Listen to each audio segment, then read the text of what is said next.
The American Cancer Society, colorectal cancer is the third most common cancer diagnosed in both men and women in the United States, but is also one of the most preventable through a single routine screening. Today, I'm here to clarify that screening and talk about what actually happens during a colonoscopy. Understanding the three key phases, the preparation, the procedure itself, and the recovery, can alleviate anxiety and highlight its critical role in saving lives. My goal is to inform you about what to realistically expect before, during, and after this procedure, using information from leading health organizations. We'll start with the most talked about phase, the prep, then we'll walk through the procedure day, and finally, we'll discuss the recovery and results. Let's begin with the most crucial part, the preparation. The success of the entire procedure hinges on what you do at home 1 to 2 days beforehand. This phase has two main parts. First, the diet, First, the diet shift. About 24 hours before your appointment, you will switch to a strict clear liquid diet. This means broth, black coffee, or tea. Clear juices like apple or white cranberry, and gelatin. They'll avoid anything red or purple. We already talked about foods that are allowed, and foods that are not allowed is solid foods, dairy, pulp, or anything red or purple. The second part is the bowel movement, or the PrEP solution. This is a prescribed laxative drink that you will consume the evening before and sometimes the morning of the procedure. I won't sugarcoat it. This is the most challenging part for most people. The solution works to completely empty your colon. It's essential because a clear view allows the doctor to see every polyp and avoid missing anything. Plan to be near a bathroom for several hours.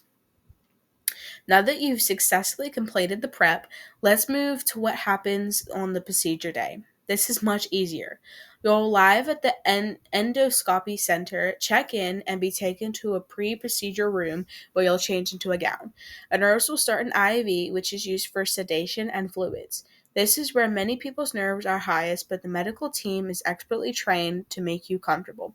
When you're taken to the procedure room, you'll lie on your side, and the doctor and anesthesiologist will administer sedation through your IV.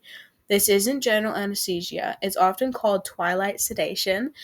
You'll be deeply asleep, unaware of what's happening, and unlikely to remember anything, but you won't feel pain.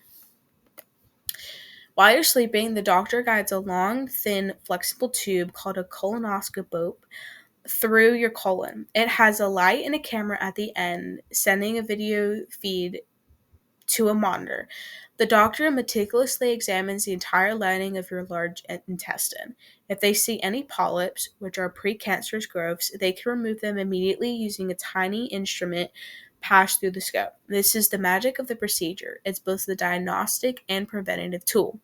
Finally, let's discuss the quick recovery and the most important part, the results.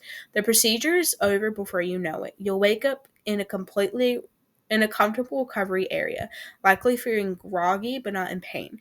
The nursing staff will monitor you as the sedation wears off. Because of the anesthesia, you will need a friend or family member to drive you home. You cannot drive for the rest of the day. The doctor will often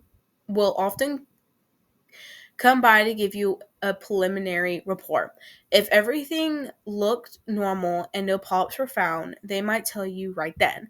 If polyps were removed, they are sent to a lab for analysis, and you will get those lab results back in a week or two. The best part, afterwards, you can go home and have a good meal.